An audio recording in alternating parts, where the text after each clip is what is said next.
Makalipas ang malakas at mapinsalang lindol sa Cebu kagabi, tinatayang higit sa 60 katao na ang nasawi mula sa sakuna.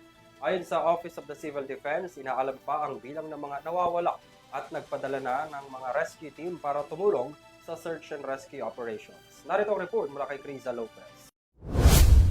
Tumaas na sa 60 katao ang nasawi matapos yanigin ng 6.9 magnitude ang Bogo, Cebu City ayon sa Office of the Civil Defense. Ayon kay OCD Officer in Charge, Assistant Secretary Bernardo Alejandro IV, patuloy pa rin ang mga impormasyon na natatanggap nila kaugnay sa bilang ng mga casualties.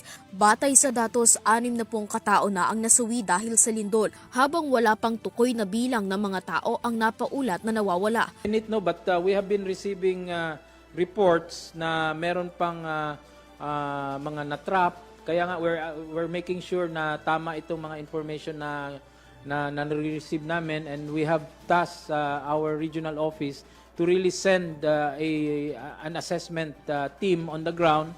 Sa direktiba na rin ni Pangulong Ferdinand Marcos Jr., inuutusan nito ang mga ahensya na asahan ng mga ngailangan ang mga biktima ng tubig at iba pa. Sa panig ng OCD, nagpadala ng search and rescue team mula sa iba't ibang ahensya ng mga uniform personnel. Ayon kay Alejandro, nakapagbigay na ng readily available relief goods sa mga biktima, lalo na ang tubig para sa mga biktima ng lindol. The family food packs na readily available, no, to support them.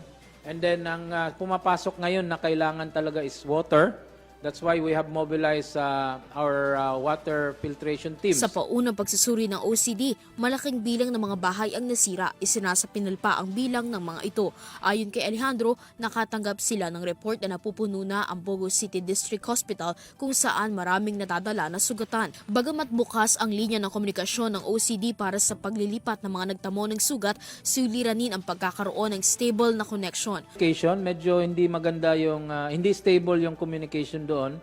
That's why we're setting up yung with DICT, no, yung mga alternate natin doon.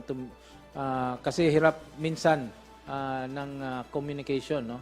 Tumama ang sentro ng lindol sa Bogo, Cebu kagabi ng 9:59 p.m. ayon sa Philippine Institute of Volcanology and Seismology o PBOX.